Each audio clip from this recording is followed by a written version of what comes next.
Hey guys, what's up? It's your boy. I can't. I can't. I can't do a high energy intro. I can't. I can't. I can, however, do one of the two or three things that I'm actually qualified to do, which is talk about board games. I love board games. They are literally my walls. They've replaced like maybe 10 to 20% of my friendships. And I know a confident white male on the internet is not really new, but I'm comfortable calling this an area of expertise. Typically, I'll do a top 100 every year, and I'll usually write it up and put it on Board Game Geek, maybe put it on my Instagram stories. But this year, I want to do something a little bit different. So I'm going to make a video of my top 10 favorite board games. This will give me a good chance to talk about them a little bit, show them off, and we'll crack some jokes, have a good time. So let's get started. Kicking things off with an apology.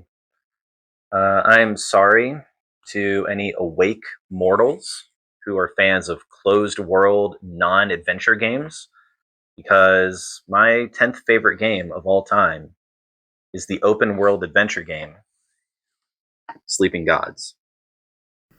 Sleeping Gods is a game that takes you and a diverse cast of crewmates to the magical and very teal wandering sea in search of totems that will bring you all back home. You'll command your ship, the Manticore, through the open waters in search of landmarks to explore, and your choices are all bound by this enormous book of narrative. You'll track your progress on your map and mark down key words connected to a variety of quests. Every quest you collect gives you something new to do and a new sense of direction. When you find a totem, you'll pull it from this box and mark it down on your sheet and add it to your growing inventory. Your inventory is full of cards that gain you health, extra damage, new companions, and ability cards that you can use to power up your crew. And you'll definitely need an extra boost just in case you run into what appear to be some of my old middle school friends. I don't know, maybe there's a little bit of escapism going on here. Like sometimes it's nice to forget about your job and your responsibilities and just hop on an old boat, get your eyes pinched off by crabs. Yeah, this is a beautiful game. Really wonderfully realized universe, such a rich and immersive narrative. And there are even some really interesting cooperative decisions when it comes to combat and resource management. It is a very elaborate choose your own adventure game, but super, super satisfying with a lot of different endings to explore. So, this is one I would recommend at a lot of different player counts too. We played through it as a group of four, and then I kind of just left it out and ran through a campaign of it solo. Um, Now that I'm saying that, that might be the 10 to 20% of my friends that I lost through the hobby. Um, I'll work on that. Yeah, my number 10 game of all time, Sleeping Gods. So, you know how I said sometimes it's nice to be on an old boat? Sometimes it's not nice to be on an old boat. Sometimes you don't want to be on an old boat, but you are on an old boat because someone else wants you to be on an old boat. And sometimes their reason for that is not that good. Okay, my number 9 favorite game of all time is Puerto Rico. So this is a game that explores themes of colonialism. It's not savory. It doesn't really approach it from an educational perspective. It's not like pro colonialism either. But if it's tough to tell, should we play it? Maybe. Let's take a look. In Puerto Rico, each player competes to settle their own personal island through resource management and clever role selection. Throughout the game, you'll plant crops and construct buildings on your island, all with the goal of shipping processed goods back to the old world and racking up the most points. Each round, you'll select a role and claim a benefit, like the mayor, who generates more colonists to work in your buildings. You could also claim a role like the craftsman, who produces goods. Each benefit is claimed by all other players as well, with you getting a bonus for selecting that role. For example, if I select the trader, I can sell this coffee right here. If I sell the coffee, I'll get a little bit of extra money for doing it, but I have to keep in mind that all other players can sell something too. This role selection mechanism creates a lot of really interesting interaction and very little downtime. which leaves this to be a really engaging Euro game that fits pretty nicely on my shelf of Mediterranean men looking slightly to the right. Yeah, it's complicated. Um, can you play this game? Can you like it? I think so. I like this game, and I'm not necessarily a threat to any neighboring Caribbean nations. But colonialism is a dark stain on human history, and if you don't want to participate in something adjacent to that, I completely understand. But there is an alternative. There's another edition of this game called Puerto Rico 1897. 1897 being the year after Puerto Rico gained political autonomy and was no longer subject to the cruelty of imperialism. So this is a gentler historical retheme that functions the exact same as the original. If neither of these interest you, I could recommend just any of the other 5 gajillion games in this hobby. I'm sure you'll find something that you like. Like maybe my number 8 favorite game of all time. My 8th favorite game of all time has no boats. It does, however, have some 3D glasses, and you will throw up if you wear them the whole game. My 8th favorite game of all time is the Walmart exclusive, just kidding, the Mushroom Eaters. The Mushroom Eaters is a game set in New Jersey. I'm not sure, honestly, but your objective is to get ripped on some mushroom tea and replace a dying shaman. Your turns are simple. You'll play a movement card from your hand and move a pawn representing the group that number of spaces. You'll collect different tokens representing singular epiphanies, the great paradox, and long-term wisdom. You'll also encounter environment cards and have opportunities to share knowledge with other players. Oh my god, what? At certain points, you'll face intense moments that will test your nervous system and drain your energy. And as you progress through this ketamine candy land, the board will unfold and become more frantic and abstract. Of course, if you need a break from this, you can just leave the group and embark on a personal path, which can become even more unhinged. When it's all said and done, the player who gained the most from their trip is the winner and has to go to therapy forever. So, a lot of board games are really just mechanical exercises with a social component when you really break them down. This cube for that cube, 1 coin equals 2 points, none of us know why. But sometimes I'll play a game and be like, has the designer really done Mediterranean silk trading at some point in their life? Probably not. I can tell for sure that the designer of this game has been on mushrooms. And so this felt less like a mechanical exercise and more like a real, true artistic expression of some thematic idea. Again, super immersive. The aesthetics are insane.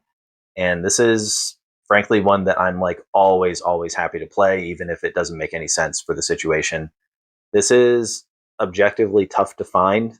Like, I'm sorry, but your best chance at getting a copy of this game is to exchange it with a witch who lives in a bog deep in the red thorn forest.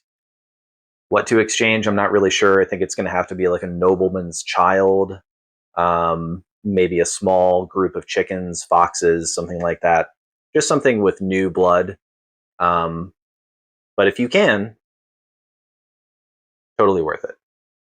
You could also just DM me instead, and we'll work something out. So, yeah, my number 8 is the Mushroom Eaters. My 7th favorite game of all time, I don't own, unfortunately. So I'm going to have to use a different game in its place, and I'll just edit it later. My 7th favorite game of all time is the time traveling chonkathon Anachrony. So here's the story of Anachrony. You get a visit from your future self. Future self is like, okay, 3 things. Everyone's going to die, your future waste is going to be snatched, and here's how to time travel. Moi. Then you're like, okay, thanks, me. I'll get right on that after I dodge these clocks from 1987. So you suit up, head to your beloved capital city, bring some water and people back to your even more beloved bubble city, and then evacuate before everything else disintegrates. Sound familiar? No? Uh, good. It really shouldn't. So, not entirely related, but when did cereal boxes get so small? What's going on there? The thing I love the most about Anachrony is the story that it tells. It has a really cool premise, it has a plot, it has a cinematic conclusion. It really does play out like a movie. It's admittedly really intricate, not something that I would recommend for babies or people who are obsessed with the American flag. And that's not a political thing, by the way. I would just worry about showing this game to somebody whose brain maybe can't process a polygon more complex than a rectangle. It's doable, but intimidating, like Miss Trunchbull. Yeah, my number 7, Anachrony. My 6th favorite game of all time is a pretty tough sell.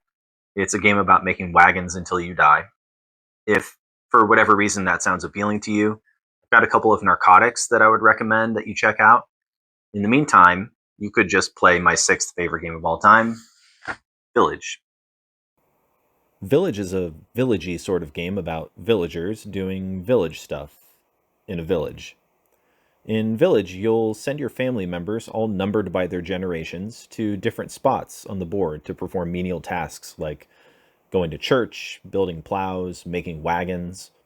All of these tasks cost time, however, and when enough time elapses, a member of your oldest generation gets absolutely goddamn murked. Their villagey little corpse will take up a spot in the Village Chronicles, scoring you points at the end of the game. But don't worry, just pluck a cube from the board to take another action and make more people. It's that easy. Hungry? Pluck yet another cube and grab yourself a sack of grain, perfect for making grain loaf, bread. Bored? Pluck an even more cube and take your boat to faraway islands full of resources that other people need to live. Lonely? Go ahead, pluck an even further or more cube, spend that grain from earlier, and make yourself a cow friend. Poor? Pluck an even more againer cube, find a customer more lonely than you, and sell them your friend for 3 sweet, sweet, delicious points. And what's this? No cubes to pluck? Normally you'd be stuck here, but spend 3 cubes of the same color, and you can do whatever you want. And if that's not enough, try the expansions, one that lets you make beer, and one that lets you die at sea. Yeah, this is one of those you'll have fun, I promise kind of games. There's not really a lot that would draw in a reasonable person on the surface of this game, at least. But once you dig in, it does offer a pretty unique take on worker placement. The concept of sending a worker out to achieve a task is not new in the board game world, but having those workers have lifespans, that's a pretty cool puzzle. And if you can get past some pretty macabre decisions like do I kill my mom or my dad, this is a really solid game and one that I'll revisit in the future a lot. 10 out of 10 would devote the rest of my life to a 2-dimensional church again. That's Village, my number 6 game of all time. If you're familiar with the Redwall series of books, you're probably familiar with about half the rules to this next game. If you don't know how to read, um, give it a shot.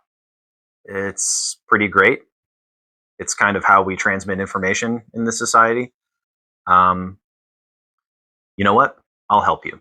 My 5th favorite game of all time is Everdell. That's is that 3 U E. In Everdell, players collect twigs, resin, pebbles, and berries, with the goal of creating a vast and productive city deep within the forest.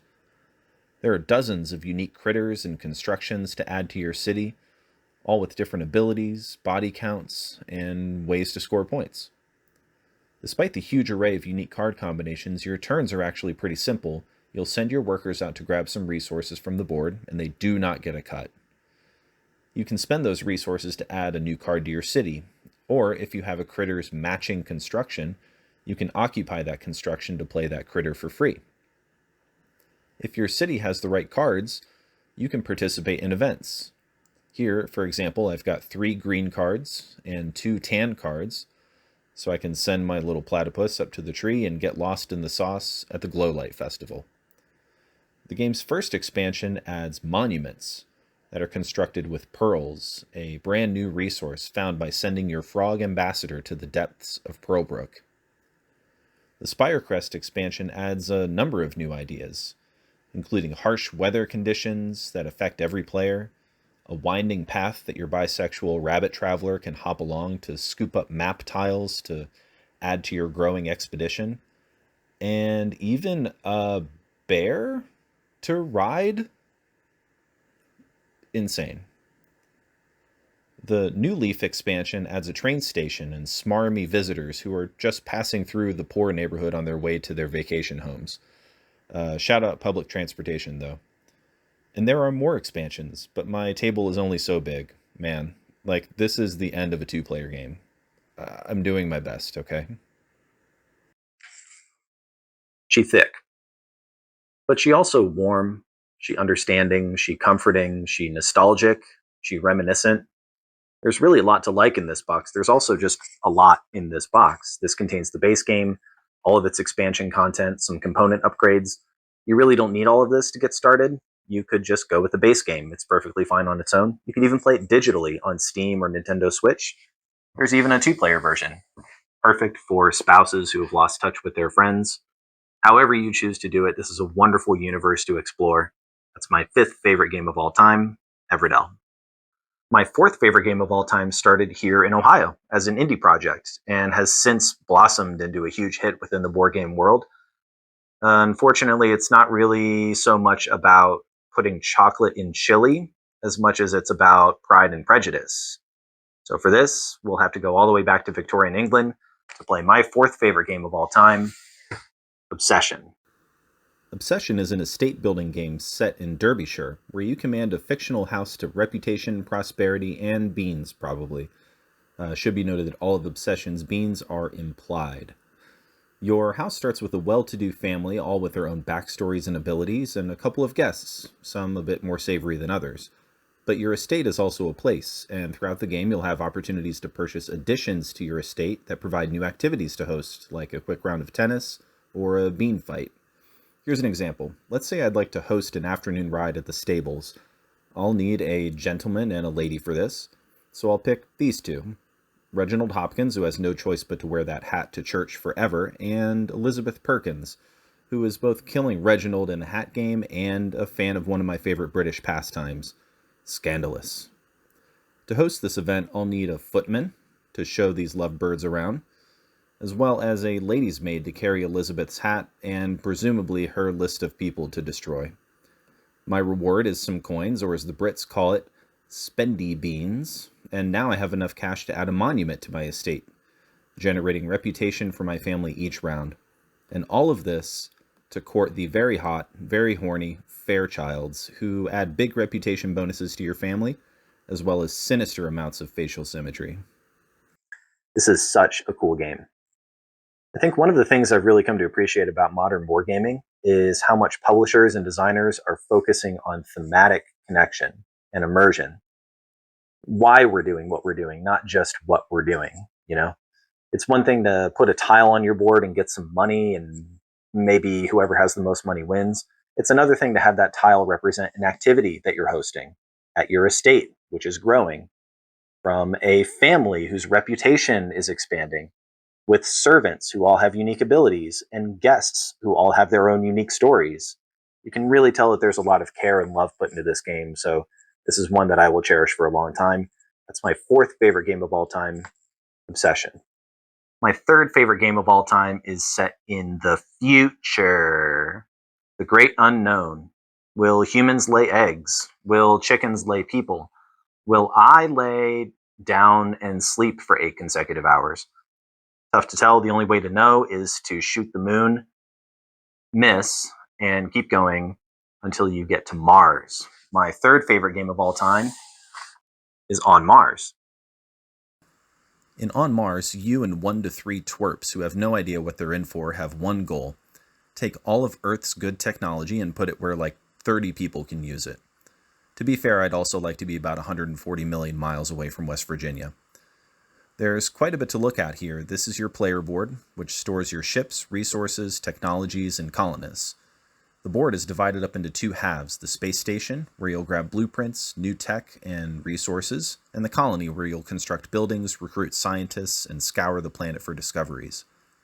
A shuttle moves between these 2 halves every round or so, and if you want to access the other side of the board and all of its actions, you'll have to hitch a ride. But if you're content where you are, you're welcome to stay put until the next shuttle. Up to you. Technology is shared and on Mars. You'll spend resources to gain new technologies, and even more resources to advance those technologies. But someone else may end up needing them. If they use them, you'll grab a resource every time. Even the capitalism is the same here. While you're in the space station, you can grab yourself a blueprint, which earns you points, new abilities, and the opportunity to place an advanced building on Mars. Advanced buildings grant you a bunch of benefits and could also contribute to the cooperative-ish missions that all players can participate in. Placing buildings could also provide some needed support to the space station itself, which levels up the colony and helps progress this monster of a game toward its conclusion. The board is also littered with each player's rovers and bots, each running around the planet's surface to find discovery tiles and strategic building points. Throughout the game, your rover might just come across a valuable crystal, which are spent to use powerful bonus actions, more of which can be unlocked with the welcoming of new ships. You'll probably need some help with all this, so feel free to hire yourself a scientist, or give the game a sense of direction with a high-scoring Earth contract.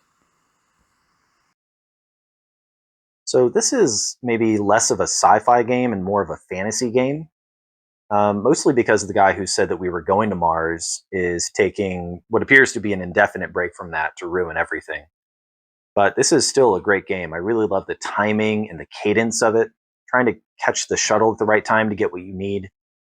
Also, it's a competitive game, but it feels kind of cooperative too, like you're contributing to missions and leveling up the space station together. It's got a really interesting feel. This is a heavy game, very complex, but once you get past that initial learning curve, smooth as eggs, like chicken eggs. My third favorite game of all time, On Mars. My second favorite game of all time is Terra. Sorry.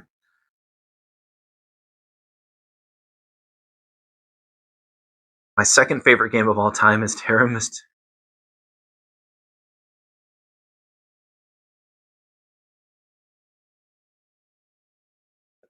I'm sorry.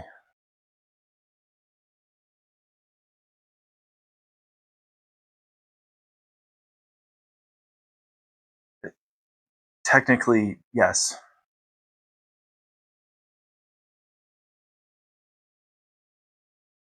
No, that's not it. I've only played you once this year.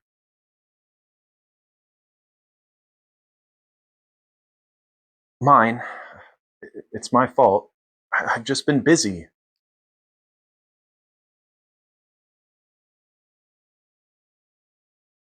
I mean, yeah, but she's number 5. Don't worry about her. Of course.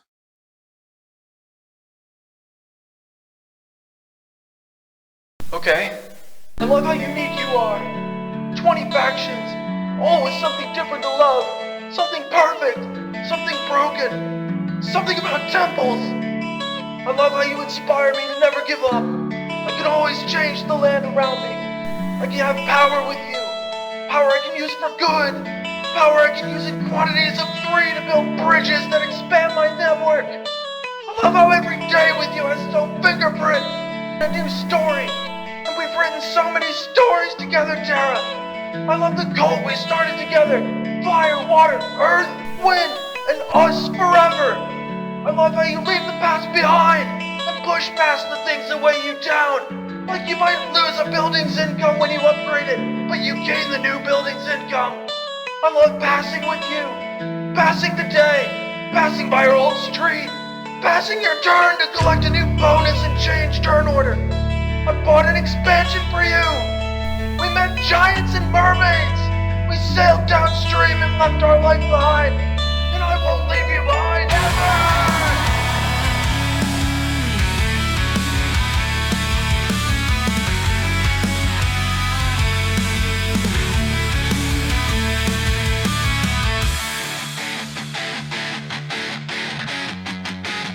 Tara! Please!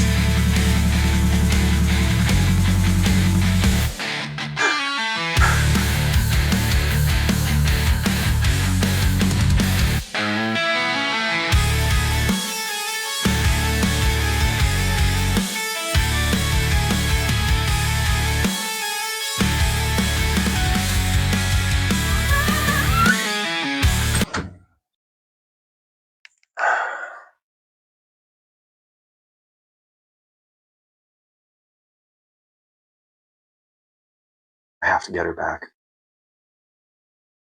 Tara, I'm getting you back for being so mean to me today. My favorite game is Unsettled. Unsettled. My favorite game of all time is Unsettled. Oh, Unsettled. Where do I begin? In Unsettled, you represent a ragtag group of scientists who get the brilliant idea to settle a new planet based on looks alone. You'll very quickly find some unsettling things that will make you want to unsettle. That's right, my favorite game is about leaving. Also, you can be a cat. Wait. Yeah, that's better. To start, grab a planet box and plug all of its cards into the base framework. These range from anomalies to breakthroughs in robotics, chemistry, and engineering, to distress cards, even a special function for Luna, your perfectly round companion, to unique discovery tokens. Shout out to the Slurp Gerblers. You'll choose one of the planet's survival tasks, each with their own story and sequential objectives. Let's pick this one. Once the planet is all set up, you and your companions are ready to start exploring.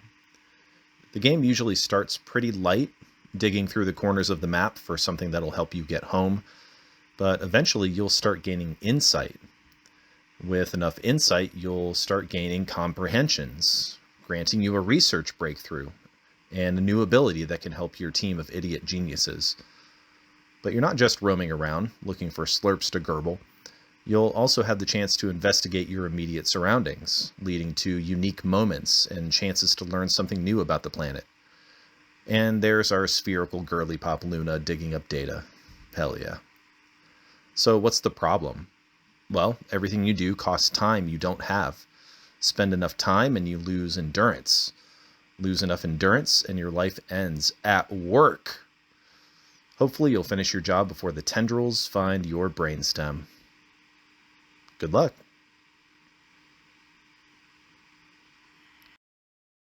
Look, in my life, I've played tens of games. Tens. And I don't know if I've been able to find something that gives me the experience that Unsettled does. It's campy and weird. It's sciencey, but emotional. It's funny, but intense. It takes everything from you, but gives you everything you need. It's tough to explain, but this is truly a game that I identify with on a molecular level. And really, the possibilities are endless. This box is really just a framework that you use to plug in planet boxes. Or this planet box. Seriously, Orange Nebula, if you are watching, I'll buy it. I don't care what day of the week it is. I don't care if rent's coming up. I will buy it. I don't necessarily have a problem. I've just been duped by really, really good marketing, and I will buy it. I love you. And I mean that. Don't die. That's it. My 10 favorite board games of all time. If you like the list, give me $100. Cash is best. Gold's fine. Cash is best. I also do a top 100 every year. I've got that posted on my story highlights on my Instagram page. You can also find it on Board Game Geek. I'll link that in my bio if you want some more information about where to find those games, buying, selling, reviews, how to play videos, so on and so on.